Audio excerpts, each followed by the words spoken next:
Mesdames, bonsoir. Messieurs, bonsoir. Celui qui a 90 minutes en face est un médecin homéopathe. Il faut dire que l'ensemble de ses passages entre l'université ici à Yaoundé et même au Québec lui ont également permis d'acquérir plusieurs autres connaissances en question de psychologie politique.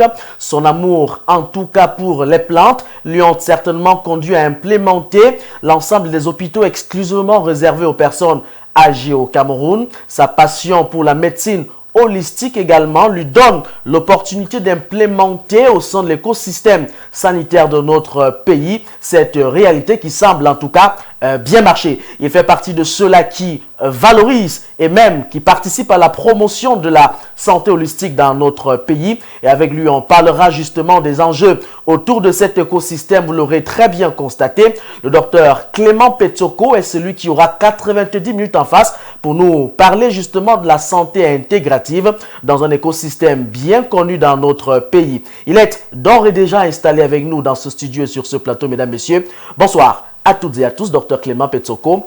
Bonsoir et bienvenue. Bonsoir Romaric, bonsoir chers téléspectateurs. C'est un réel plaisir d'être invité dans votre très belle télé et j'espère être à la hauteur, n'est-ce pas, des 90 minutes d'échange. Tout à fait. Lorsqu'on parle quand même de docteur Clément Petsoko, on a tout de suite envie d'écouter ce qu'il a à dire, surtout que vous avez une parfaite maîtrise des questions de santé holistique dans notre pays. Je l'espère. Voilà, nous l'espérons également. C'est pourquoi nous avons jeté le dévolu sur votre personne. Mais quand on parle tout de suite de santé holistique, de médecine holistique, à quoi est-ce qu'on fait concrètement allusion, docteur? Bien, je vais être peut-être très simple parce que lorsqu'on parle de médecine holistique, le terme holistique est un peu compliqué pour le commun des mortels. Tout à fait. Alors, je vais être très clair. Vous savez, l'homme est un tout. Et ce tout, lorsqu'on veut le cerner totalement, ne peut être cerné que dans sa globalité, dans son entièreté, dans sa totalité. Je prends un exemple banal. Romaric, tu es devant moi. Alors, si je, permettez l'expression, si je tranche ta tête, je mets de côté, est-ce que c'est Romaric? Mais non, c'est la tête de Romaric. C'est plus Romaric. Si je tranche un bras ou bien le tronc de Romaric, je le mets de côté. Est-ce que c'est Romaric? Mais ce n'est pas Romaric, mais c'est le tronc de Romaric. Pareil pour les membres. Romaric, c'est un ensemble. Si je prends le corps de Romaric, ou encore, si je vais à la morgue, je prends le corps d'un monsieur Tantampion qui n'est plus. Est-ce que c'est ce monsieur Tantampion? Non, ce n'est pas Tantampion, c'est le corps de Tantampion. Et malheureusement, une médecine qui ne se contente que de valoriser, de prendre pour compte, ou encore de prendre en compte uniquement l'aspect corporel, l'aspect visible, l'aspect matériel de l'être humain, est appelé à avoir des échecs cuisants. Et c'est ce qu'on observe aujourd'hui avec la médecine conventionnelle. Parce que la médecine conventionnelle, pour te traiter, Romaric, s'occupe seulement de ce corps qui est devant moi. Au pire encore, elle essaie de segmenter les parties de Romaric. C'est pour ça que vous aurez un spécialiste de la tête, un spécialiste du bras, un spécialiste des dents, un spécialiste du ventre, un spécialiste des membres, un spécialiste du foie, un spécialiste du pancréas, du diabète, etc. Romaric n'est pas seulement ce corps qui est devant moi. Romaric, c'est une entité plus profonde. C'est un corps matériel, celui que je vois. C'est une entité spirituelle, cette entité que je ne vois pas. C'est une entité énergétique que je ne peux pas voir à l'œil nu. C'est une entité causale. C'est une entité astrale. Vous comprenez un peu? Donc, Romaric, c'est un ensemble de 7 corps, parmi lesquels un corps seul est visible, ce corps matériel. Je ne peux pas penser soigner ce corps matériel seulement et penser que j'aurai une victoire thérapeutique. C'est pour ça qu'aujourd'hui, il y a tellement de personnes qui sont malades parce qu'on passe le temps à s'intéresser seulement au corps physique. Voilà pourquoi les églises font ont pignon sur rue aujourd'hui parce que elles ont compris que l'aspect spirituel de l'être humain est important dans la victoire. Vous avez également une parfaite connaissance dans le domaine de la bioénergie. Vous parliez tout à l'heure du corps énergie. Oui, je n'ai pas fini. Il faut bien que les gens suivent et les gens comprennent. Parce que lorsqu'on ne peut pas comprendre cela, on ne peut pas avoir la santé. On ne peut pas savoir ce que c'est que la médecine holistique. Cette médecine holistique, la médecine holistique, c'est donc cette médecine du futur, il faut le dire, qui s'occupe de la globalité de l'être humain. Quand je parle de la globalité, qui s'occupe de l'entité physique qui est devant moi, mais également de ces autres entités qui ne sont pas visibles. Notamment spirituelle, énergétique, l'entité émotionnelle, l'entité mentale, l'entité causale, l'entité astrale. Parce que nous sommes une entité faite, nous sommes plusieurs entités en fait. Nous sommes un ensemble de 7 corps. Vous êtes là devant moi, ce n'est pas seulement ce physique que je vois, mais c'est un ensemble de 7 corps qui vous composent. Et une victoire thérapeutique ne peut être obtenue qu'après avoir analysé, après avoir pris en compte toutes ces composantes et après avoir traité toutes ces entités pour enfin connaître la véritable santé. Celui qui vous écoute peut quand même tout de suite se poser la question sur l'efficacité d'un tel homme. Comment, à vous seul, vous réussissez à avoir la parfaite maîtrise de l'ensemble de ces segments qui constituent justement le corps de l'homme dans la médecine, je vais dire conventionnelle ou même encore moderne, si vous voulez bien le qualificatif. Il y a, vous l'avez dit, des spécialistes cardiologues, des spécialistes en ceci, parce qu'on estime qu'un seul homme ne peut pas parvenir à tout faire. Dr Clément Petsoko, comment vous faites pour réussir justement à avoir la parfaite maîtrise de toutes les entités dont nous venez de faire allusion? Lorsque vous dites qu'un seul homme ne peut pas parvenir à un résultat... Ce sont les questions que peuvent se poser les téléspectateurs. Ça veut dire tout simplement que l'homme n'est pas intelligent. Ça veut dire tout simplement que cette façon, elle est réductive, elle est réductrice de l'être humain. Non, je pense que nous sommes vous êtes dotés d'une intelligence. Tout à fait. Et il n'est pas question de nos jours de segmenter l'être humain parce qu'on n'est pas intelligent et ne pas parvenir à un résultat escompté. Ça vaut la peine de prendre 10 ans, 15 ans, 20 ans, former un médecin, former un spécialiste en soins holistiques qui sera à même d'apporter la guérison que de segmenter et d'avoir ce que nous avons aujourd'hui. Les hôpitaux sont pleins, malgré les plateaux techniques qui sont enrichis tous les jours. Voyez un peu. Malgré tout, les gens vont en Europe pour se soigner et ils ne retrouvent pas toujours la guérison. Les gens vont en Chine, les gens vont en Inde, etc. parce qu'on cherche cette santé qu'on ne retrouve pas. Tout simplement parce que tout a été biaisé dès le départ. Nous ne sommes pas seulement cette entité physique qui est devant nous. La santé, c'est plus que ça. Et pour obtenir la santé, il faut tenir compte de toutes les autres entités. C'est ça la médecine holistique.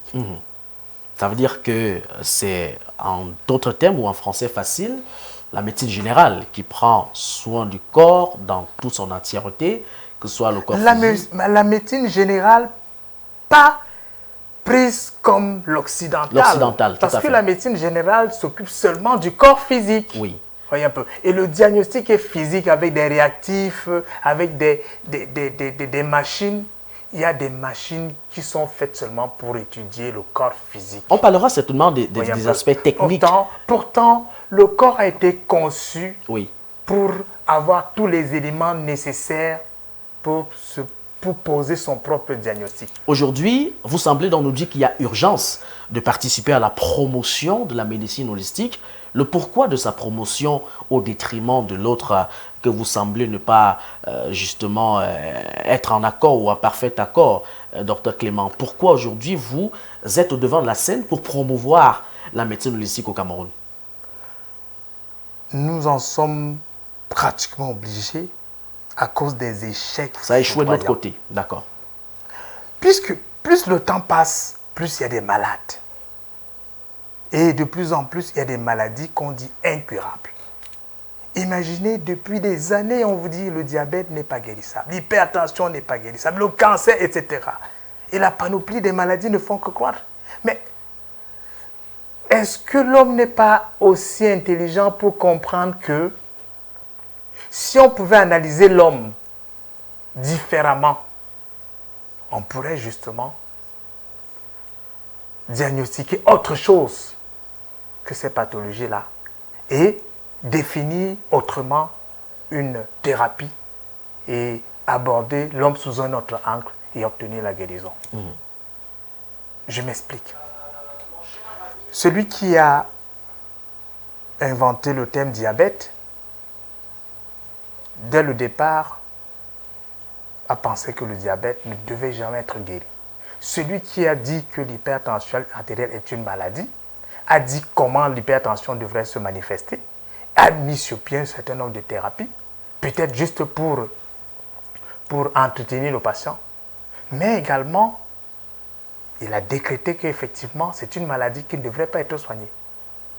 Vous nous dites clairement aujourd'hui, quand un patient vient Docteur Clément, soyons d'accord, Oui. vous nous dites clairement aujourd'hui sur nos antennes que le diabète, l'hypertension sont des maladies qui véritablement ne sont pas guérissables. Non, je ne dis pas ça. Le diabète, l'hypertension artérielle sont des maladies créées par ces personnes et elles ont dit que ces maladies ne sont pas guérissables. D'accord. Voilà un peu. Quand le patient vient chez moi, par exemple, il me dit qu'il a l'hypertension artérielle, il me dit qu'il a le diabète. Non, je ne vois pas les choses sous ce prisme-là. J'analyse la langue parce que la langue va me donner des détails sur la santé. La langue va me donner des détails sur le pancréas du patient. Au moins, si vous voulez, sur le système rate-pancréas-estomac. La langue va me donner des détails sur le fonctionnement du foie, sur le fonctionnement des reins, sur le fonctionnement, je ne sais pas, du gros intestin, sur le fonctionnement du pancréas, sur la circulation sanguine, sur la circulation des fluides, sur l'oxygénation du corps. Voyez un peu. À ce moment, est-ce que vous savez que dans certains cas de diabète, lorsque le sang ne circule pas très bien dans le corps, lorsqu'il y a une mauvaise circulation de sang et de fluides au niveau du système rate-pancréas-estomac, on peut voir développer un certain nombre de malaises, un certain nombre de symptômes. Et qu'il faut tout simplement remettre ce système à jour. Il faut tout simplement apporter des corrections, harmoniser, équilibrer, tonifier ces organes. Vous le faites également grâce à un plateau technique disponible. C'est pour ça que je dis, lorsque le patient vient me voir, oui. Il me dit qu'il a le diabète, je lui dis, je ne peux pas soigner ton diabète. Parce que dire que je peux soigner le diabète alors que celui qui a inventé le diabète a dit qu'il ne peut pas soigner, on va te taxer de charlatan. Ah oui, parce que voilà, l'OMS, toutes les organisations et tous les spécialistes, vous voyez un peu agrégés, ils ont dit on ne soigne pas le diabète. Et vous venez dans votre petit cabinet africain dire que vous soignez le diabète. Voyez un peu, ça permet, c'est rigolo, on va se moquer de vous. Non, moi je ne vois pas les choses comme ça. D'accord. J'analyse la langue, j'analyse l'oreille. Vous savez, l'oreille c'est un peu comme un fœtus. Si vous observez bien l'oreille, c'est un fœtus.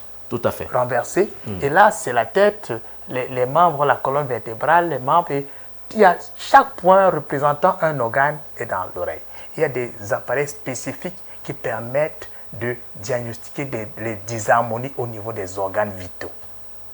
Et lorsqu'on diagnostique ces disharmonies, il est possible donc de créer l'harmonie entre le fonctionnement de nos organes. Lorsqu'on parle diabète dans la médecine occidentale, il faut parler du système rate-pancréas-estomac. Il faut parler du foie. Il faut parler de la circulation sanguine. Il faut parler des reins. Parce que tous ces organes travaillent en synergie. Vous voyez un peu. Pour que l'homme soit équilibré, pour que tout se passe convenablement et normalement. Vous savez, le premier être humain sur la Terre, jusqu'à nos jours, il aura un seul cœur. Et il a toujours eu un seul cœur. Il a eu 2 poumons, il a eu 2 reins, il a eu un gros intestin, etc., etc. Donc nos ancêtres, nos aïeux, nous ont transmis ce que nous avons aujourd'hui et rien n'a changé. Vous comprenez un peu? Mais imaginez la panoplie des maladies que l'humain a créées depuis l'existence du premier homme jusqu'à maintenant. Et ces maladies ne vont faire que croître parce qu'effectivement, à renfort de publicité, de communication et la part du gain, voudrait que, effectivement, la roue tourne. Nous sommes dans un monde financier où la place de l'humain est reléguée au second plan. L'argent, le pouvoir, c'est ce que les gens recherchent. La question qu'on a quand même envie de vous poser est celle de savoir, en attendant, que font les populations? Elles sont en tout cas très nombreuses, qui font face à de nombreuses difficultés sur le plan justement de la santé. Dans notre pays, vous êtes très rare, ou alors du moins le seul, à avoir une expertise du genre en la matière de la médecine holistique dans notre pays. La question qu'il y a lieu de se poser, c'est que font les populations dans les plus profonds villages de notre pays, ces populations qui ont besoin quand même d'un confort. Elles sont obligées d'aller tout droit dans des hôpitaux parce que visiblement, vous semblez ne pas encore couvrir l'étendue du territoire national, Dr Clément. Si je le pouvais, ce serait difficile pour moi. Oui. Ce serait difficile pour moi parce que tout est à refaire dans le monde entier. Tout est à refaire.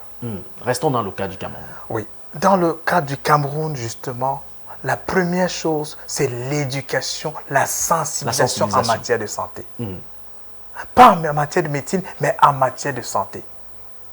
Vous savez, depuis le jeune âge, depuis la tendre enfance, il est plus important pour nos gouvernants d'apprendre à l'enfant à gérer, à connaître son corps, plus que la Première Guerre mondiale, l'histoire de Napoléon ou encore... Ils sont malheureusement plus concentrés dans cette sphère, enseignés aux enfants. Justement parce qu'on nous a totalement déroutés de l'essentiel pour mieux nous utiliser, pour que nous soyons des cobayes des firmes pharmaceutiques. Malheureusement, la première chose à faire, c'est de changer tout dès le jeune âge.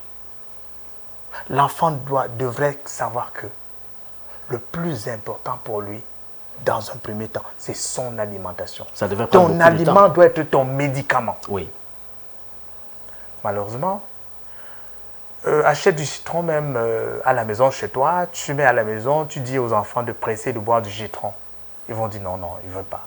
Mais achète du jus de citron, et ce n'est pas du citron parce que c'est un mélange. C'est un mélange entre édulcorant, colorant, etc. Du sucre, bien un peu de sucre. Oui. Mais l'enfant, il va se rire là-dessus parce qu'à renfort de publicité, il a vu Alcool Power ou bien il a vu des petits enfants qui sautaient. Et quand ils buvaient, ils étaient très forts. L'enfant va préférer boire cela. Mais imaginez ce que les colorants vont faire sur le foie. Imaginez ce que, à force de vouloir extraire ces colorants dans le corps, les reins vont subir à la longue quand il sera adulte.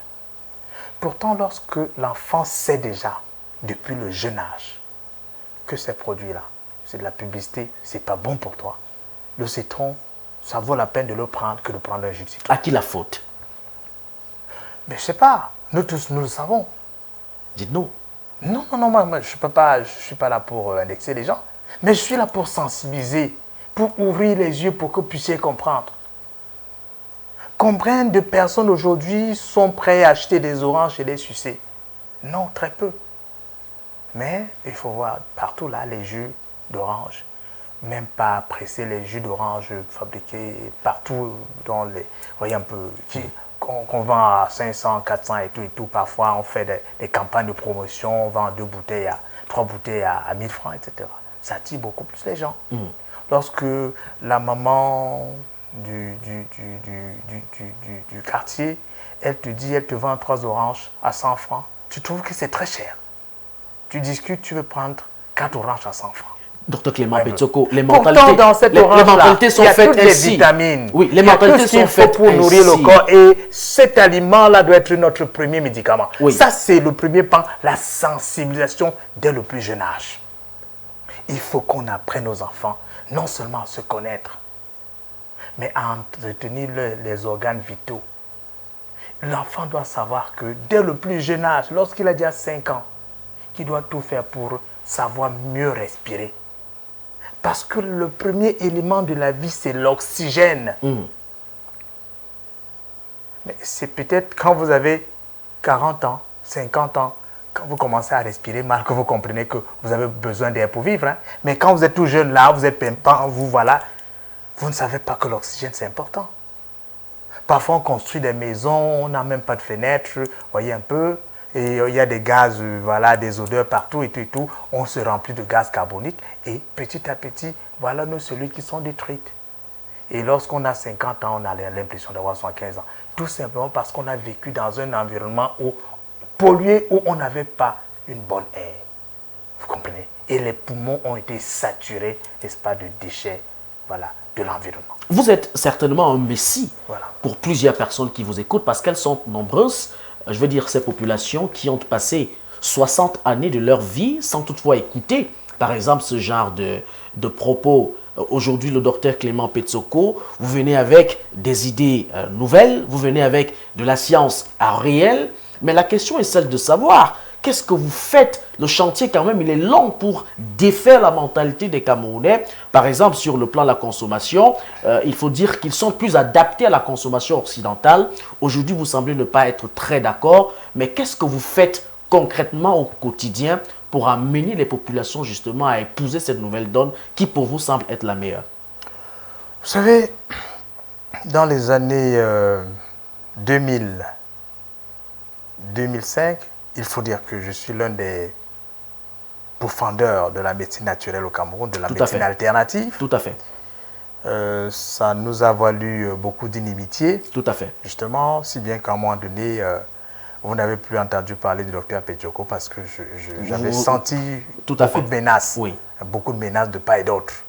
On a même monté des gens pour dire, pour faire n'importe quoi parce qu'on voudrait taire le docteur Petsoko. J'ai compris que j'étais une véritable menace. Pour plusieurs. Pour plusieurs. J'ai compris que j'étais en train d'anéantir certains intérêts.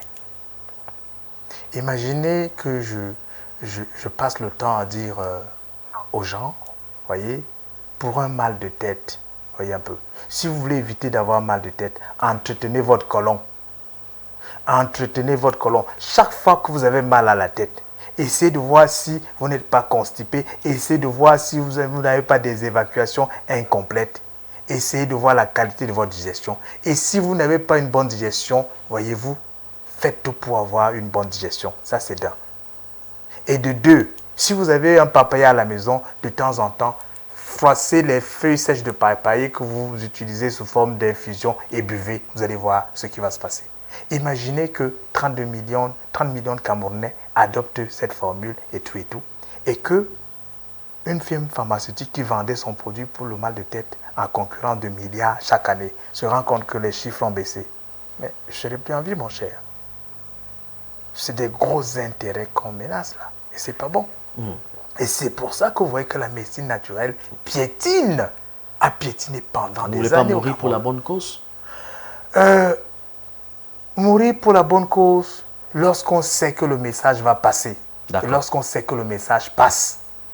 Mais je pense que l'Africain n'est pas encore prêt à assimiler un certain type de message, justement parce que ma voix n'est pas aussi importante. Non, votre voix elle est importante. Ma voix n'est pas... Peut-être aussi parce que les stratégies communicationnelles ne sont pas... Non, qui dit stratégie dit moyen. Voyez un peu.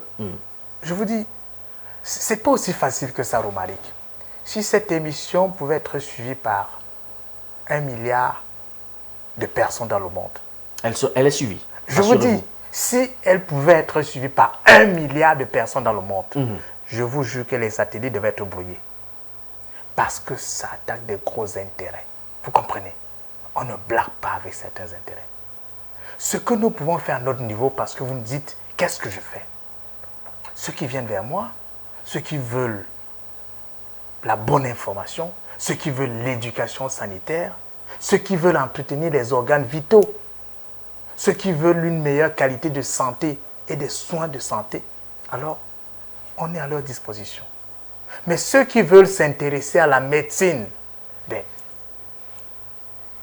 ils sont libres d'aller vers la médecine. Parce que la médecine et les soins, c'est différent. Ça passe aussi parfois par des campagnes de sensibilisation, l'organisation des séminaires en vue justement de véhiculer le message. Ça passe par plusieurs autres, colloques ou promouvoir la médecine holistique demeure en tout cas l'objectif principal. On vous a vu à Abidjan, en Côte d'Ivoire, entretenir justement les Ivoiriens sur la médecine holistique.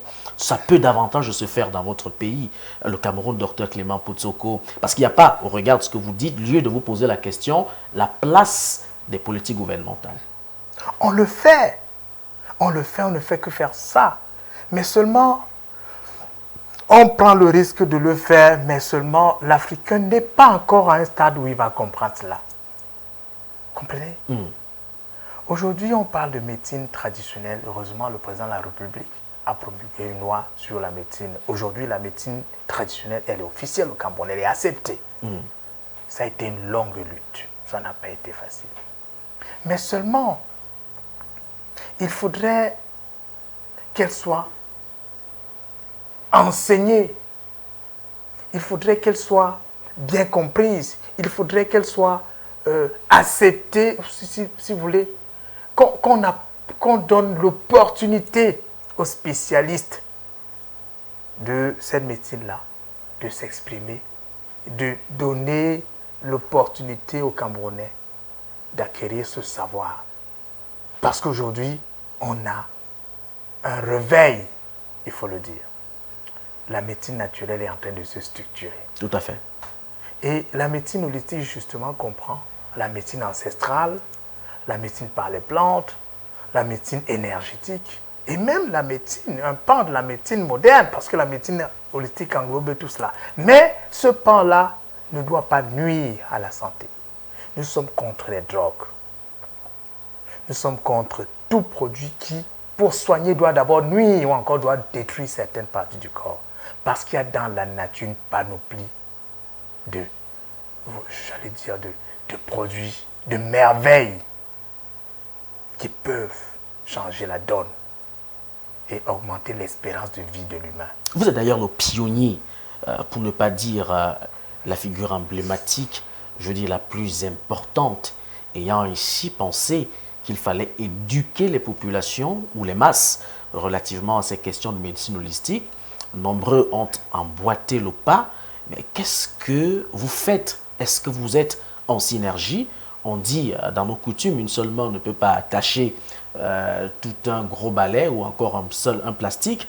Est-ce que vous travaillez ensemble pour davantage penser au mécanisme de promotion justement de cet élément aussi crucial, j'ai failli dire important, que vous mettez sur la table aujourd'hui? Bien sûr, bien sûr. C'est pas facile, mais vous savez, cette entreprise ne peut pas avoir un écho très grandissant si on n'a pas l'appui, non seulement institutionnel, mais financier. Vous en avez demandé? Toujours. C'est pour ça qu'aujourd'hui, nous avons marqué un point significatif avec le chef de l'État qui aujourd'hui a officialisé la médecine traditionnelle au Cameroun. C'est déjà pas. Tout à fait. Avant, c'était très compliqué. On était combattu par l'ordre des médecins, par l'ordre des pharmaciens. Il suffisait que, voilà, dans ta pratique, tu commettes une petite erreur, voilà, qu'on te taxe de charlatan et tu as poursuivi, etc. Aujourd'hui, la médecine africaine, la médecine traditionnelle camerounaise est en train de s'organiser. Et d'ici quelques 5 ans, je suis sûr que vous aurez des merveilles. C'est un réveil, mais je pense que le réveil sera brutal. Mais seulement en face de nous, nous avons des firmes pharmaceutiques qui sont des mastodontes. Nous avons également des gens chez qui on a appâté le cerveau. Je ne comprends pas comment, quand moi j'étais jeune, lorsque j'avais peut-être 5 ans et que je partais au village voir grand-mère, lorsque j'avais la fièvre, ou lorsque je me sentais mal, je commençais à grelotter et tout, ma grand-mère disait à ma maman, est-ce que le ventre de cet enfant est bien? Après, maman se souvenait que ça faisait 2-3 jours, j'étais ballonné et que je n'avais pas fait caca. On allait rapidement me purger avec des petites écorces, des petites herbes qu'on cueillait, etc. On le faisait 2-3 fois. et tout et tout. On me faisait le sauna traditionnel, c'est-à-dire qu'il y a un certain nombre d'herbes là, on faisait bruit voilà. dans la marmite. On mettait une grosse couverture et tout et tout. Je transpirais. Et je dormais. Le matin, je gambadais comme, je sais pas, la santé revenait. Mais ces pratiques ont disparu. Vous comprenez un peu? Donc, depuis l'époque, nos ancêtres avaient la connaissance, savaient exactement qu'il y avait un rapport étroit entre la mauvaise digestion et la santé. Vous comprenez un peu? Mais aujourd'hui, si tu demandes à un enfant de se purger, il va te dire, mais c'est pas possible, c'est des mauvaises pratiques ça.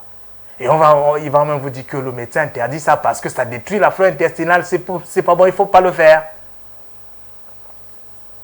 Pourtant, ce sont des pratiques qui sont bonnes.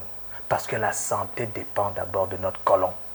La santé dépend de la bonne circulation de sang dans notre corps. La santé dépend de la bonne oxygénation. Voyez un peu. La santé, à votre âge, je suppose que vous avez plus de 35 ans, dépend de la mobilité. Si vous ne voulez pas vieillir, avoir mal aux articulations, ça vaut la peine. Pas faire d'un sport comme Usain Bolt pour que les articulations bougent. Parce que ces articulations-là sont faites pour bouger. En médecine holistique, la culture à la santé est plus importante que la thérapie. Si on pouvait cultiver tout le monde à se connaître, à se prendre en charge, au lieu d'attendre que la maladie s'installe. Mais l'homme est le seul être qui est bizarre, hein? Imaginez, lorsque vous venez d'acheter votre voiture chez un concessionnaire, par exemple, il vous dit, après 10 000 km, allez vidanger. Après 30 000 km, changez le filtre, revisitez le moteur, etc. Vous comprenez un peu? Mais l'homme, il est né, il attend être malade. C'est quand il attend être malade qu'il va chez le médecin. Et quand il va donc chez le médecin lui prescrit un certain nombre d'analyses à faire. Oui. Et pendant qu'on fait ces analyses-là, il doit attendre. Et peut-être même au bout d'une semaine, si c'est grave, il peut mourir. Parce que les résultats ne sont pas encore là. Vous comprenez un peu? Entre-temps, il doit attendre parce qu'on ne sait pas ce qu'il faut prescrire. Vous comprenez un peu? Voilà l'un des dangers de la médecine. Et lorsque l'ordonnance arrive, lorsque les résultats viennent, le médecin interprète, il vous fait une ordonnance et tout et tout. Vous achetez en pharmacie. Et lorsque vous lisez la notice, on vous dit, attention, si vous avez une insuffisance rénale, si vous avez des problèmes des reins, faites attention à celui-ci. Si vous avez un cœur fragile, si vous êtes cardiaque, faites attention. Il n'y a pas de précision.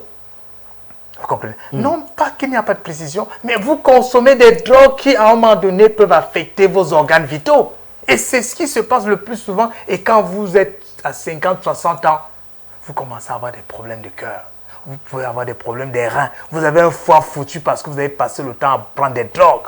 Peut-être pour soigner un chlamydia, une syphilis, etc. Vous comprenez un peu? Mais c'est ça le danger. C'est ça le danger. Donc, l'éducation à la santé permet de savoir que ces drogues-là, c'est peut-être bien de les consommer parce que ça soulage, ça peut traiter. Mais ça vous renseigne également sur ce que ça peut faire sur vos organes vitaux. Et elle doit passer. Je pense que la première éducation serait de dire aux gens, attention, ce sont des drogues. Dès le plus jeune âge, si on dit ça aux enfants, ils ne vont pas se ruer sur les calmants, sur je ne peux pas prononcer, je ne veux pas faire de publicité de médicaments, mais je dis, ça va permettre aux jeunes, en grandissant, de savoir que ce sont des drogues et que, à la place d'un produit pour les vers intestinaux, par exemple, qui ont toujours des effets secondaires, il peut tout simplement écraser les pépins de papaye, faire bruit et les boire peut-être pendant 2-3 jours. Un scientifique, comme dans un plateau, va me dire, les doses ne sont pas contrôlées. Comment l'enfant va savoir qu'il faut prendre un verre ou encore demi-verre? Parce qu'il peut prendre 3 verres, ça le tue. Mais non, pas du tout. Qu'est-ce que je vais dire? Oui, allez-y. Vous savez, tout à l'heure, j'ai eu soif, n'est-ce pas? Tout à fait. Voilà. Quand j'ai bu ma quantité, mon corps m'a dit que ça va. Vous comprenez un peu? Lorsque vous avez 2-3 ans, vous prenez une petite cuillerée d'un produit, je ne sais pas, de citron, vous mettez dans la bouche de l'enfant. Il suce et tout et tout. Le reste, il rejette parce que son corps lui a dit que sa dose, elle est suffisante. Vous ne forcez pas, parce que si vous forcez, l'enfant ne va pas prendre. Donc, l'organisme humain est tellement conçu de manière sage que le cerveau humain permet de savoir exactement quelle est la dose exacte d'un produit. Vous comprenez? Lorsqu'on n'a pas passé le temps à changer sa composition chimique. C'est-à-dire que lorsque vous consommez trop de drogue, lorsque vous consommez trop de produits, l'intelligence humaine n'est même plus à même de t'avertir que effectivement ceci est bon, bien ceci n'est plus bon. Docteur Clément Petsoko, qu'est-ce qui finalement alors peut justifier la dépendance de ces Camerounais justement dans le cadre de l'homogénéité chimique? Ils sont davantage dépendants aux médicaments chimiques et pas certainement aux plantes qui sont pourtant tout autour de nous. Qu'est-ce qui peut justifier cette dépendance? Est-ce qu'au-delà du manque de connaissances, il y a une raison autre? Oui, vous savez, moi, j'ai plus de 50 ans aujourd'hui et j'ai eu la chance de côtoyer des parents qui étaient directement en relation, qui ont vécu pendant la période coloniale. 50 ans, je vous avoue que voilà. c'est pas, ça se voit pas, ça se croit pas tout voilà. ça. Merci bien. C'est justement parce que je pratique la médecine holistique. D'accord. Je vais être l'exemple de ce que je dis, de ce que je fais. De ce dont je fais la promotion. Voyez un peu. Je ne peux pas dire que je fais de la médecine holistique. Et on trouve un monsieur qui a l'air d'avoir 80 ans. Voyez un peu. Voilà. Alors que, effectivement, il n'a que 30. On dit, mais ta médecine là, si elle était bonne, franchement, c'est que tu serais plus beau que ça. Voyez un peu. Donc, je dis, je dois être l'exemple de ce que je promeux, de ce que je fais, de ce que je dis, de ce que je conseille. Tout à fait. Voilà. Donc, revenons à nos moutons. Alors, pendant les périodes coloniales, lorsque vous aviez la malchance d'aller vers un praticien vous traiter, le blanc disait, il a pris des poudres indigènes. On mettait dans ton ordonnance, il a pris des poudres indigènes, ça l'a rendu cause première, poudre indigène. Et on te disait, tes histoires de poudre indigène, là, vraiment, ne va plus chez les gens là. Voilà. Et nos parents ont commencé à se méfier des praticiens, des petites astuces naturelles, des thérapies de grand-mère. Parce qu'à ce moment, le colon leur disait que non, nous on vous apporte la médecine. Voici les comprimés, voici les gélules, voici les injections. Et à ce moment, vous vous rappelez, on avait tellement martelé cela dans la tête de nos grand-mères que quand elles étaient malades, si elles ne recevaient pas une injection, elles ne pensaient pas être guéries. Parce que justement, c'était un peu de la tricherie. Lorsque vous avez, par exemple, mal à la cuisse, on vous injecte rapidement un calmant, un anti-inflammatoire. 5 minutes, 10 minutes après, le mal disparaît. Et vous pensez que la douleur a disparu. Alors que tout simplement, cette injection est juste allée bloquer le cerveau qui est là pour signaler que quelque chose ne va pas au niveau de la jambe. Vous comprenez un peu? Parfaitement. Prenons l'exemple, on est là en train de causer et subitement, vous voyez comment je tombe là. Vous allez vous poser la question, qu'est-ce qui ne va pas? Voyez un peu. Et vous n'allez pas comprendre ce qui se passe. Pour vous dire que la douleur n'est pas une maladie. C'est une alerte, c'est un message corporel. Si je suis là, derrière moi, un serpent vient me piquer là, je vais sursauter parce que j'ai eu cette douleur. Parce que le cerveau m'a annoncé qu'il y a quelque chose qui ne va pas. Je vais me retourner pour voir ce qui se passe. Ça me permet de connaître la cause de cette douleur. Ça me permet de savoir qu'il y a un venin là. Et ça me permet de prendre la décision qu'il faut très rapidement. C'est pour ça que nous ne devons pas passer notre temps à éliminer les douleurs qui sont juste des messagers. Lorsque vous avez mal à la tête, ne prenez pas un calmant pour le mal de tête. Parce que la douleur est là pour vous signaler que quelque chose ne va pas. C'est comme si vous avez une voiture. Vous voyez sur le tableau de bord que effectivement il n'y a plus de carburant. Vous débranchez le voyant parce que vous ne voulez pas que ça vous perturbe. Vous continuez à rouler. Mais devant, vous allez vous arrêter parce qu'il n'y aura plus de carburant. Donc ça vaut la peine plutôt de s'arrêter très rapidement devant une station-service, de mettre le plein et le voyant va disparaître. Est-ce qu'on peut également convoquer les problèmes structurels dans votre écosystème?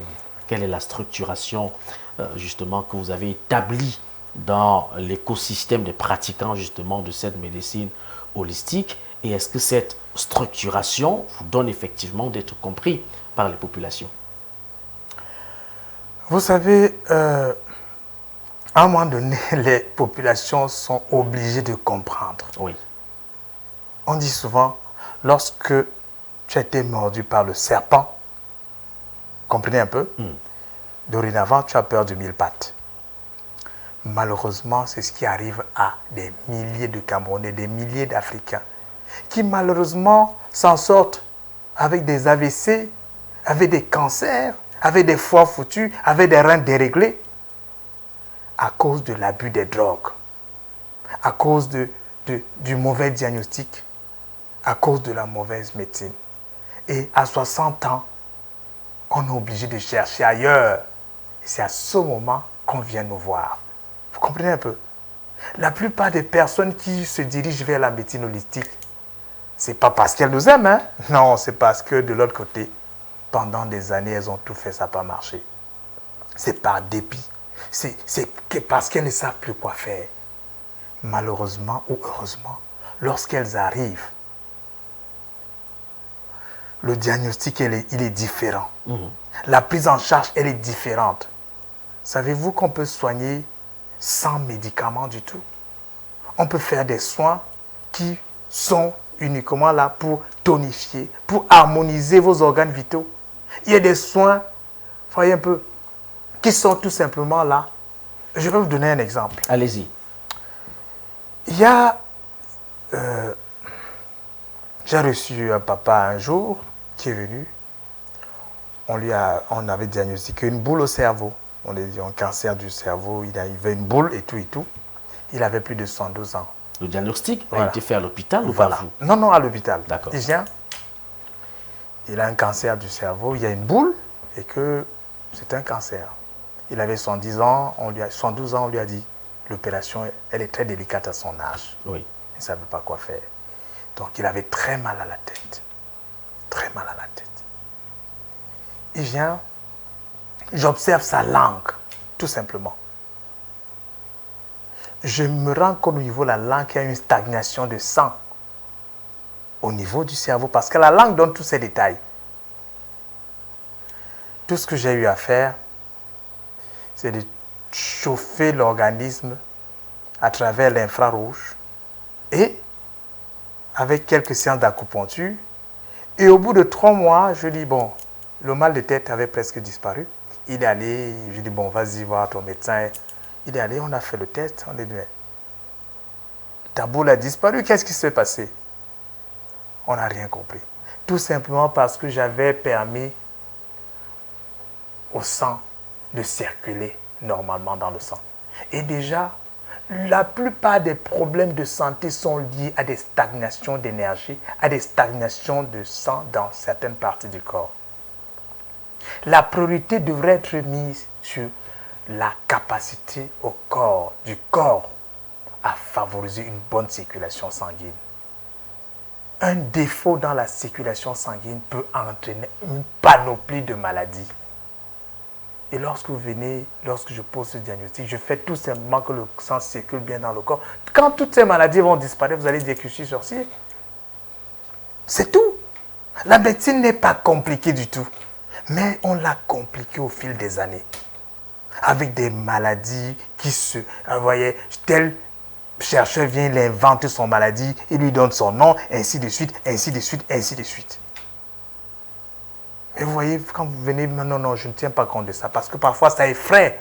On ne sait même pas comment y arriver. Vous voyez un nom bizarre de maladie, de ça, le syndrome de Kaposi, Wenger, c'est pas possible. Le syndrome de Ashburn, le vertueux, c'est pas possible. Peut-être aussi c'est...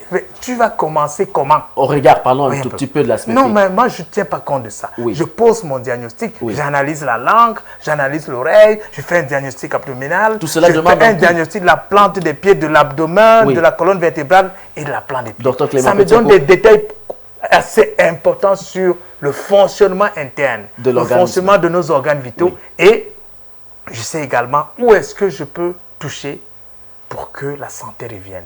Ce que je peux harmoniser, ce que je peux tonifier, ce que je peux disperser, voilà, ce que je peux faire après diagnostic pour que la santé revienne. C'est simple. Elle n'est pas gratuite, la santé. Tout cela demande un coût. Bien sûr, bien sûr. Il y a ceux qui se font leur propre diagnostic en allant certainement à la pharmacie du quartier, se prendre un paracétamol, certainement pour simplement apporter l'accalmie, le mal de tête. Il faut bien que cela baisse parce qu'on n'a pas assez de moyens pour, par exemple, venir se faire consulter chez le docteur Pétioko. Ce n'est pas à la portée de tous. Également, il faut peut-être envisager, penser à des mécanismes pour donner l'accès facile au Camerounais lambda. Est-ce que vous y avez pensé? Romaric, oui. Lorsqu'on n'a pas de l'argent, lorsqu'on n'a pas de l'argent, on fait tout pour s'adonner à la prévention. Vous savez, on fait tout pour s'adonner à la prévention. Lorsque vous êtes un État, vous n'avez pas assez de moyens pour commander des conteneurs de médicaments. Mettez l'accent sur la prévention. Le mal de tête n'est pas une maladie. Lorsque vous prenez un paracétamol pour un mal de tête, c'est comme je l'ai dit, vous avez une voiture, je l'ai dit tout à l'heure. Tout à fait, et on vous a compris. Voilà. Le mal de tête, son origine est ailleurs. Voilà, vous avez le voyant du carburant qui signale qu'il n'y a plus de carburant. Au lieu de déconnecter le voyant du carburant et continuer à rouler et vous arrêter en route, mais il faut donc dire merci parce que effectivement vous avez un voyant qui signale encore bien. Vous courez vite à la première station, vous mettez le carburant et la voiture continue à rouler. C'est exactement ce qui se passe avec le paracétamol. Oui. Vous avez mal à la tête, au lieu de chercher l'origine, de soigner, vous prenez un paracétamol. Et quand il est calmé, vous continuez, mais devant là, si c'est autre chose. Ce Camerounais n'a pas la connaissance que vous avez. Peut-être pour avoir accès à cette connaissance, il faut absolument revenir vers vous. Ce qu'ils appellent ailleurs de la consultation. Maintenant, est-ce que c'est à la portée de tous, Dr Clément Pétioko? C'est pourquoi je dis à une échelle plus grande. Oui. Parlons du système ou encore parlons de l'État. Vous comprenez un peu? Oui. Lorsqu'on n'a pas assez de moyens, voyez un peu, on commence dès le jeune âge à penser à la prévention. C'est-à-dire que, comme je l'ai dit, tout doit être changé dans le système de santé. Lorsqu'on apprend à l'enfant que dès le jeune âge, à 5 ans, votre mal de tête, ça peut être ceci, ça peut être cela, ça peut être cela. Faites plutôt l'effort pour éviter d'avoir ceci, pour éviter de faire ceci, et vous n'aurez pas mal à la tête. Et si vous avez mal à la tête, voilà ce que dans votre environnement, vous pouvez déjà faire.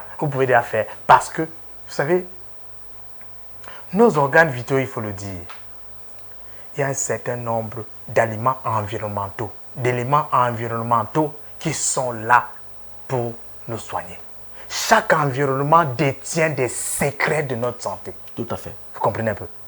Il faut tout simplement apprendre aux gens à connaître cela. C'est aussi facile que ça, rien n'est difficile. Qui doit apprendre à ces gens? Si depuis le jeune âge, Romaric, on vous apprenait à utiliser le ndolé, le ndolé que nous mangeons, si on vous donnait toutes les vertus du ndolé, on vous disait exactement ce que ça peut faire l'infusion du ndolé, on vous disait exactement ce que ça peut faire les gélules, si vous les écrasez, vous les buvez directement, vous aurez épargné un certain nombre de problèmes. La question fondamentale, c'est qui peut et qui doit le faire. Parce que même ces parents qui doivent enseigner à ces enfants semblent ne pas avoir la parfaite connaissance ou maîtrise même de la manipulation de On parle de la même chose. Oui. Quand on dit sur le plan étatique, ça doit être une décision. D'accord. Ça doit être une décision gouvernementale. Voyez un peu. Pour dire que si on change les choses, au lieu de prendre des choses qui ne vont même pas aider demain. Parce que la santé, c'est la première richesse. Si vous avez des milliards et que vous n'êtes pas en bonne santé, vous n'avez rien.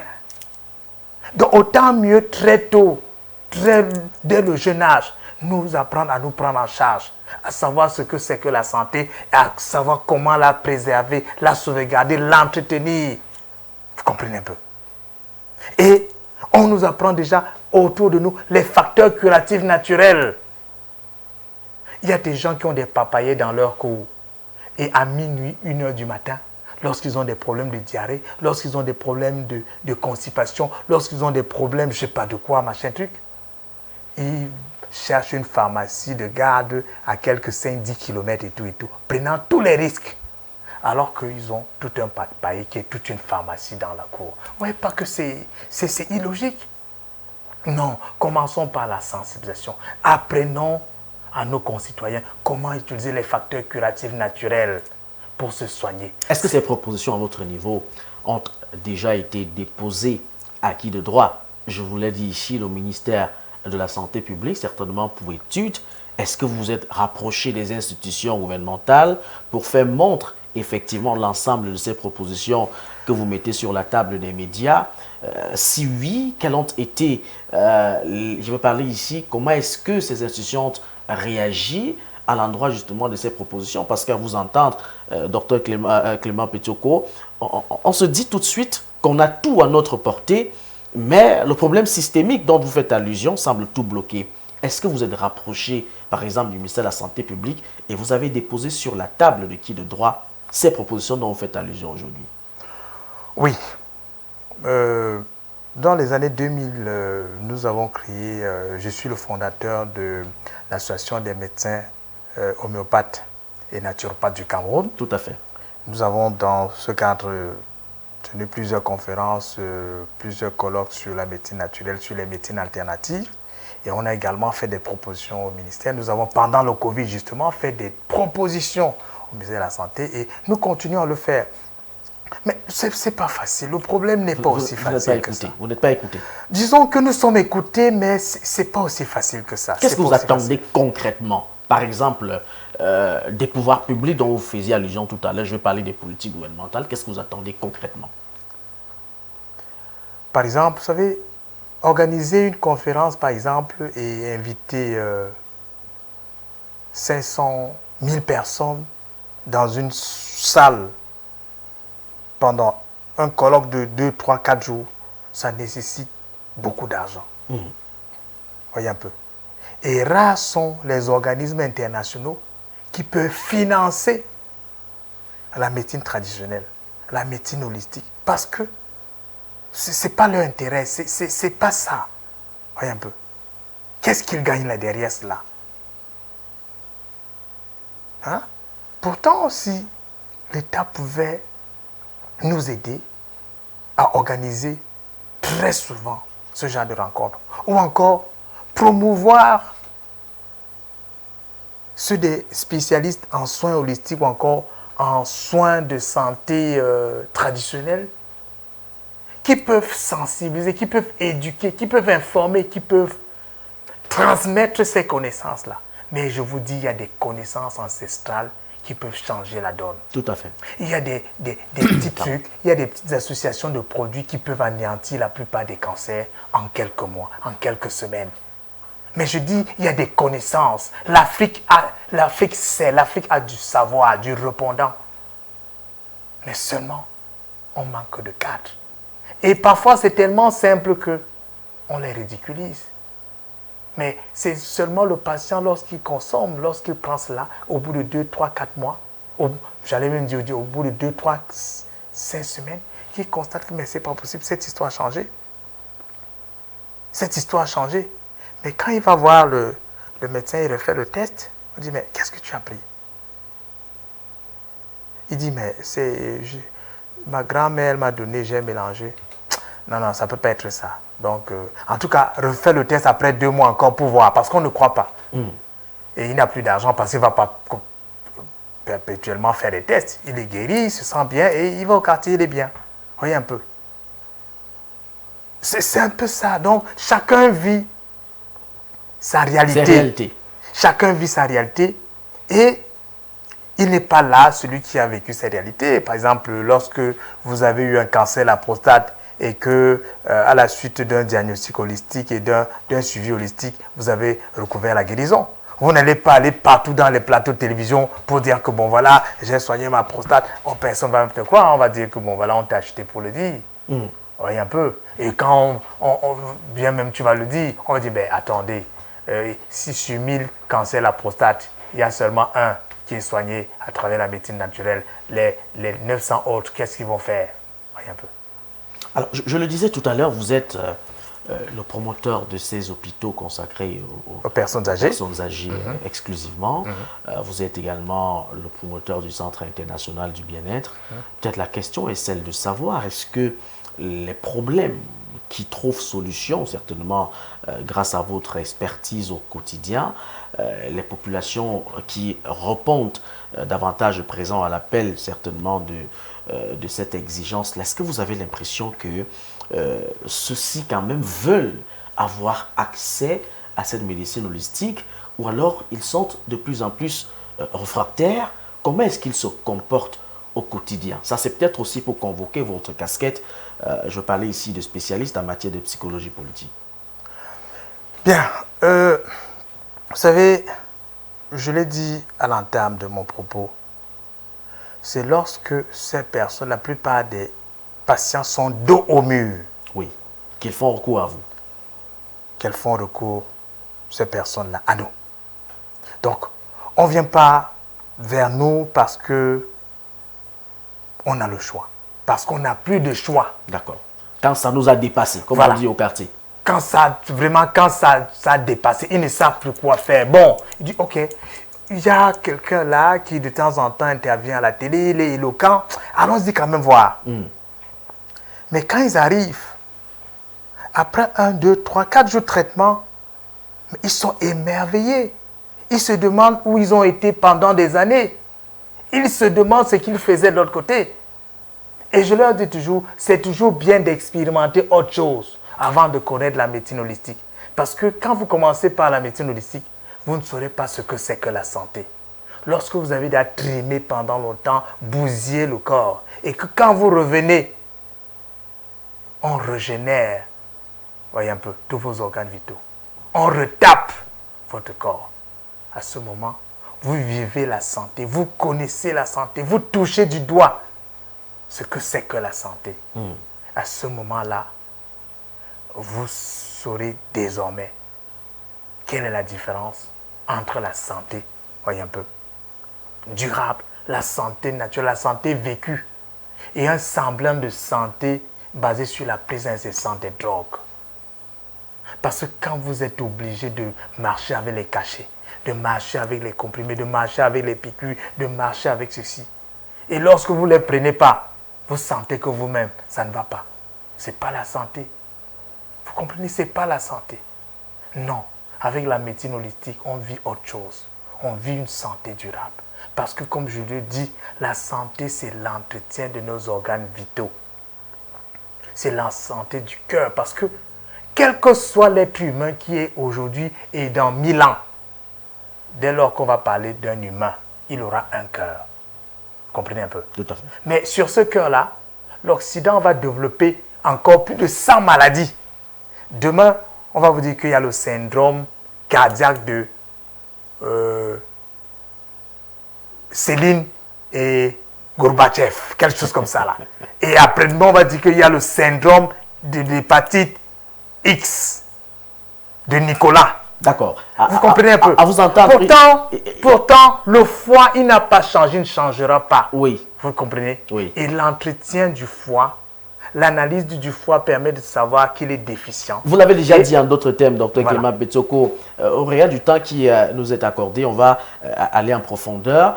Vous semblez nous dire également que les affaires relatives, je veux dire relatives à la couverture santé universelle, n'ont pas de sens à la réalité. La médecine moderne aujourd'hui contribue plutôt à détruire le corps humain dans son entièreté.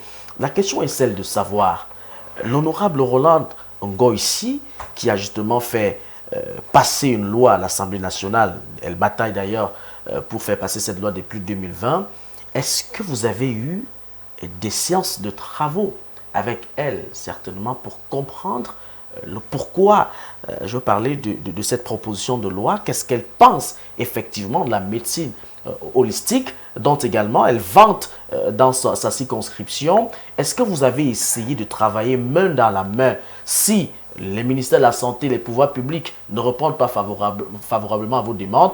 Est-ce que vous êtes aller vers celle certainement qui a pu faire passer cette loi à l'Assemblée nationale pour trouver des voies et moyens afin d'imposer justement aux populations et même au gouvernement actuel cette vision dont vous êtes porteur. Bien, déjà un petit rectificatif. Vous savez, allez-y. La médecine conventionnelle,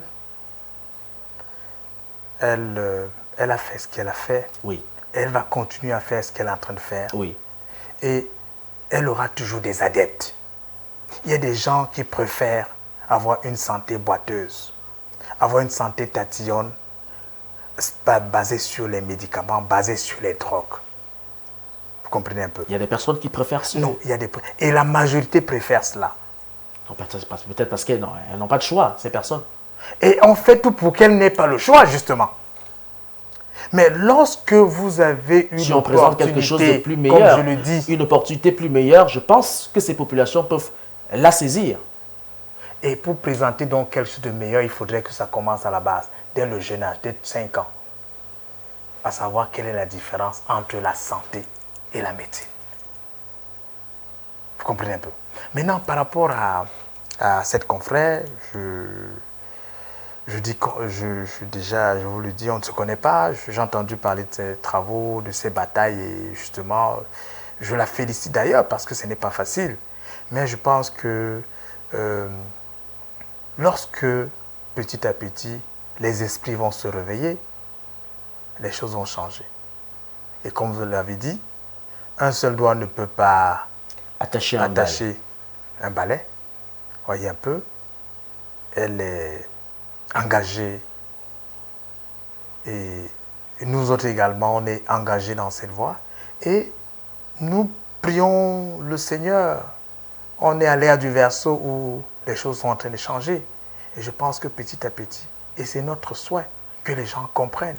J'espère qu'à travers votre tribune, ceux qui vont m'écouter aujourd'hui vont savoir que le plus important, ce n'est pas d'avoir une boîte à pharmacie à la maison qui coûte 10 millions. Mais non, c'est tous les jours savoir que qu'est-ce que je peux faire pour que mon foie ne soit pas atteint. Parce que tôt ou tard, chaque organe vital est comme une batterie. Pourquoi ils doivent vous faire confiance? Pourquoi ils doivent croire en vous? Je ne demande... Parce qu'effectivement, oui, ces populations ne croient, en tout cas, au regard des investigations que nous menons sur le terrain, semblent ne plus croire même aux propres médecins formés au Cameroun, raison pour laquelle les évacuations, à tout moment, à tout bout de champ. Pourquoi vous, Dr Clément Petsoko, pourquoi est-ce que les Camerounais devraient croire en vous et en ce que vous dites? C'est pourquoi je dis, je ne veux pas qu'on croie en moi. D'accord. Je veux d'abord qu'ils expérimentent notre médecine.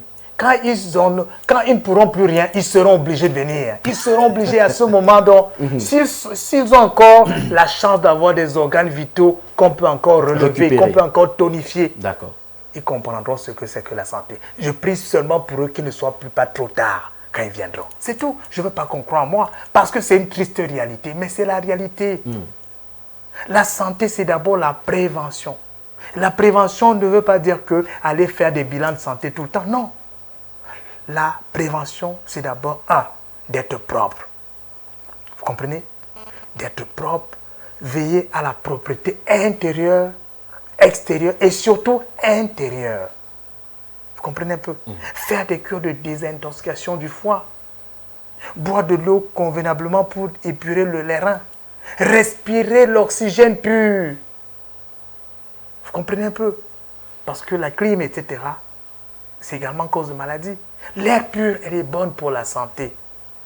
Marcher pieds nus pour avoir un contact franc avec le sol. Elle est pleine de poussière au Cameroun. La poussière, vous savez ce que contient la poussière? Dites-nous. Nous sommes terre et nous retournerons terre. Nous sommes poussière, nous retournerons poussière. Ça veut dire la poussière, c'est-à-dire que nous sommes faits de poussière. Nous sommes faits de 5 éléments. C'est-à-dire l'eau, la terre, c'est-à-dire la poussière, le bois, le feu et le métal. C'est pour dire quoi? C'est pour dire tout simplement que nous devons nous entourer, nous devons tout faire pour que tous ces 5 éléments fassent partie de notre vie. L'élément bois, c'est quoi? C'est les plantes qui nous entourent. L'élément feu, c'est le soleil. Il faut avoir des bains de soleil. L'élément eau, il faut se baigner avec de l'eau, il faut boire de l'eau, il faut parfois... C'est important. L'élément métal, c'est les minéraux, les compléments nutritionnels, le fer, le zinc, le calcium, le magnésium, c'est l'élément métal. Vous comprenez un peu? Et l'élément poussière, c'est quoi? C'est la terre. C'est pour ça qu'il faut un contact franc. Il faut consommer la terre aussi. Il faut consommer. Même la terre, il faut consommer. Il faut un contact franc avec la terre. Vous savez que quand vous marchez nu-pied, est-ce que vous savez que vous captez, il y a une relation étroite? Je vous ai parlé des 7 entités. Oui. Il y a l'entité physique qui est là. Et quand vous voyez la plante des pieds, pourquoi la plante des pieds elle est plutôt blanche et que le dessus est noir? Tout simplement parce qu'il y a des capteurs au niveau de la plante des pieds qui sont là pour capter l'énergie qui vient du bas. Vous comprenez un peu? Et seulement en marchant nu-pied, on peut capter du fer, on peut capter du zinc, on peut capter du manganèse, on peut capter tous ces nutriments qui sont importants sous forme énergétique. Et c'est ça notre corps énergétique qui est chargé de capter cela. Tout comme quand on fait un bain au soleil, ces cheveux, ce sont des antennes qui sont là pour capter et tamiser les rayons solaires qui vont nourrir le corps. Tout comme quand nous consommons une plante. Vous comprenez? Quand vous cueillez une plante, quand vous sucez un citron, la peau a un rôle prépondérant. Le jus, même, j'allais dire, les pépins, toutes ces parties de la plante là nourrissent un organe donné. La couleur que vous voyez dans la nature, elle n'est pas gratuite. Vous comprenez un peu? La saveur, elle n'est pas gratuite. Chaque saveur correspond à un organe donné. Chaque couleur correspond à un organe donné. Donc, rien n'est... Vous savez, le monde, le Créateur a été tellement intelligent que nous pensons qu'avec notre intelligence humaine, on peut être trop fort, on peut élaborer des choses qui dépassent ce que Dieu a créé. Mais non, ne soyons pas aussi prétentieux. Non, ne soyons pas prétentieux. Allons à l'école de la nature pour comprendre. Et on va comprendre que tout est à notre portée. Il suffit d'ouvrir les yeux, de laisser l'orgueil, de laisser le capitalisme, de laisser notre côté intéressé parce que nous voulons tout nous accaparer des biens, des finances, etc. Et on veut utiliser l'homme comme du bétail, comme, je sais pas, comme un cobaye. Non. Mettons l'homme au-dessus de tout. Et aidons-le à préserver la santé. Sa santé, à travers l'éducation, à travers la sensibilisation, à travers l'entretien de ses organes vitaux. Ne mettons pas sur pied des laboratoires, des firmes pharmaceutiques pour fabriquer des tonnes de drogues qui vont vraiment bousiller les reins, fatiguer le cœur, je sais pas, tuer les reins. Et à 50 ans, 60 ans, on est totalement bousillé. Vous désorientez les Camerounais de la pharmacie moderne. Non, je veux dire, non, voilà. C'est ce qu'on peut tout de suite comprendre à vous écouter, docteur Clément Petioko. Mais je voudrais poser la question, c'est pour les orienter vers quelle pharmacie? Vous, aujourd'hui, vous avez une expertise sur le comment manipuler ces plantes, la dose, par exemple, que peut mériter un enfant de 2, 3, 4, 5 ans. Vous avez très bien expliqué avec le rejet naturel du corps humain. Aujourd'hui, ces personnes n'ont pas la fine connaissance du comment s'entretenir dans la nature, du comment prendre telle plante pour soigner telle chose. Vous parliez tout à l'heure d'éducation, justement, à cette connaissance. Je voudrais simplement vous demander, qu'est-ce que vous faites, vous, au quotidien, au-delà de votre présence dans les plateaux? Je pose cette question autrement. Qu'est-ce que vous faites pour éduquer ces parents qui, à leur tour, devraient également contribuer à l'éducation de leur progéniture, à l'utilisation des plantes naturelles? Vous savez, lorsqu'un patient se rend chez moi, après diagnostic, après suivi, il est question que je lui dise exactement comment il va faire pour ne pas retomber dans les mêmes bêtises. Parce que la santé, la maladie a des causes. Nous sommes à près de 30 millions d'habitants. Voilà. Aujourd'hui, vous recevez... Je ne peux faire que ce que je peux. Si je pouvais me clowner, être 50 000 docteurs Petioko, je pourrais le faire. Mais seulement la science du clownage, ce n'est pas encore à mon niveau. Un peu. Donc, je ne fais que ce que je peux. Il y a quand même des mécanismes, des stratégies qui vous permettent de mobiliser une masse considérable, voire importante, et puis les choses Mais iront... je dis, cela nécessite beaucoup de moyens. Vous n'en avez pas. Mais c'est justement ce que je dis. En d'autres termes, vous n'en avez pas, clairement. Pas du tout. Je fais ce que je peux à mon petit niveau. D'accord. Vous comprenez un peu? Je fais ce que je peux à mon petit niveau. Et comme je dis, lorsque ces personnes qui sont déçues de l'autre côté et qui ne savent pas quoi faire viennent vers moi, lorsqu'ils retrouvent la guérison, je leur dis, retrouver la guérison, c'est un long cheminement. C'est une nouvelle voie, c'est une marche vers l'avant. Et il ne faut pas replonger dans les mêmes habitudes que par le passé. Parce que la santé, c'est un investissement. La santé, c'est la discipline. C'est exactement comme quelqu'un qui veut devenir milliardaire. Il sait qu'il doit faire des choses. Celui qui veut avoir la santé et la préserver, sait qu'il doit savoir qu'il y a un certain nombre de choses à faire. Vous êtes donc un messie sans moyens. Vous êtes un et messie. là maintenant, vous êtes un je leur messie. dis exactement Oui. ce qu'il doit faire. Et la première règle, 1, respirer et savoir bien respirer. Parce que le corps doit être nourri. L'oxygène, c'est notre premier élément vital. On doit respirer. On doit savoir respirer. La plupart des gens respirent de manière inconsciente. Comment on respire, docteur Clément Bedioko? Vous savez, pendant qu'on fait l'émission là, vous ne savez même pas que vous respirez. Parce que justement, le Créateur a voulu que la respiration soit inconsciente. Parce que si la respiration était consciente, les gens trouveraient que c'est pénible. Et beaucoup de gens seraient morts. Vous comprenez un peu? Peut-être parce qu'en respirant... Parce que justement... En respirant, on pense au problème de la vie. Du coup, on n'a pas besoin de Parce se que concentrer. si on sait l'importance de la respiration, les gens ne devraient pas rester de 6 heures adultes enfermés dans un véhicule, Pardon. tout simplement avec la climatisation et avec l'air de l'intérieur. Vous comprenez? Si les gens connaissaient l'importance de l'oxygène, les gens ne devaient pas rester dans une auto de 6 heures à 18 heures dans un embouteillage, les vitres fermées, seulement avec la respiration de la climatisation. C'est parce qu'ils ne savent pas. C'est des gens, ils respirent inconsciemment parce que, effectivement, là, il ne sait pas qu'il est en train de respirer le gaz carboné, c'est de l'air qui ne se transforme plus. Là, il ne sait pas qu'il est en train de se rendre malade. Nous sommes les morts ambulants alors. C'est pour dire que la première chose, c'est de savoir respirer. Savoir quelle est l'importance de la respiration. Savoir quel est-ce qu'il faut abondamment de nos poumons. Ça, c'est la première chose. La deuxième chose, savoir ce qu'il faut manger. Vous savez, les Chinois, j'étais épaté lorsque je faisais ma formation en Chine. Les Chinois ne mangent pas comme tout le monde. Lorsque vous mettez une table et que le Chinois mange, il mange en fonction de ses particularités. Il mange en fonction de la connaissance de ses organes vitaux. S'il sait qu'il a une déficience du cœur, il va choisir tous les éléments dans son alimentation qui peuvent relever le niveau du fonctionnement du cœur. S'il sait qu'il a une déficience au niveau du système rare pancréas estomac, il va... Voyez un peu. Nous, non, c'est pas ça. On mange parce que c'est bon, parce que c'est vrai, huilé, etc. Parce que c'est salé, peut-être avec un peu de cube. Voilà, avec un peu de piment, c'est bien, etc.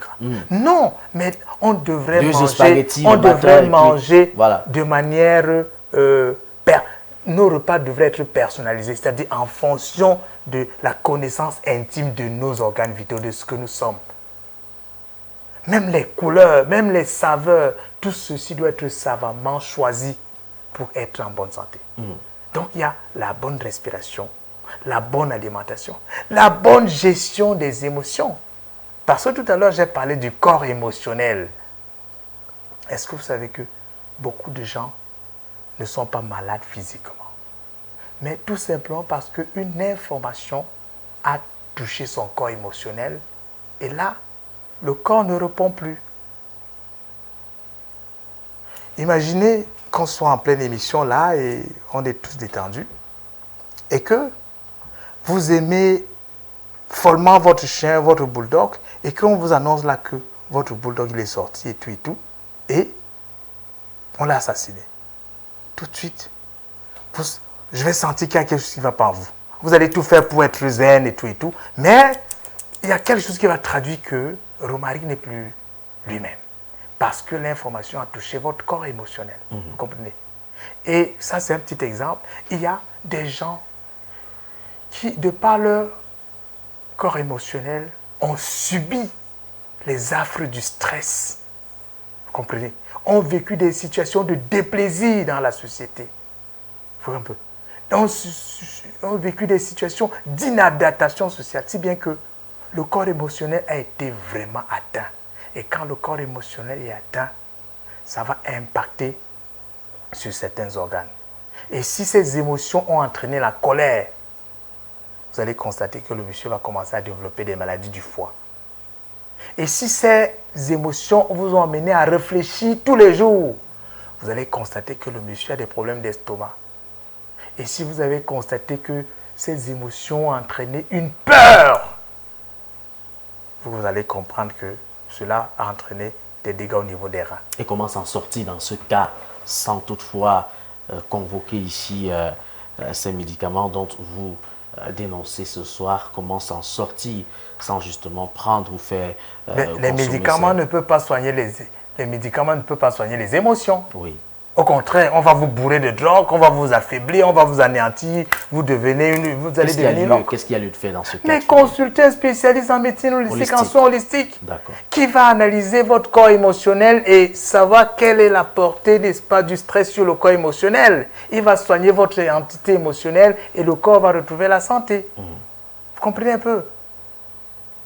Il va même, dans certains cas, atteindre même le corps astral. Ce corps qui nous lie, n'est-ce pas, au Dieu suprême. À la divinité. Il va commencer par le corps énergétique. Ce corps énergétique, c'est ce corps qui est entre votre corps et le corps mental. Et le corps, j'allais dire, et le corps mental, justement. Docteur Clément Potiok, ils sont nombreux dans des hôpitaux, atteints de maladies, atteints des maux. Aujourd'hui, est-ce que ce n'est pas un début, le fait pour vous d'aller dans les hôpitaux, faire par exemple proposition de votre expertise afin de sauver des vies? Parce qu'à vous entendre, effectivement, vous semblez être un messie, mais certainement, comme vous le dites, n'ayant pas de moyens suffisants pour toucher les plus de 30 millions de Camerounais.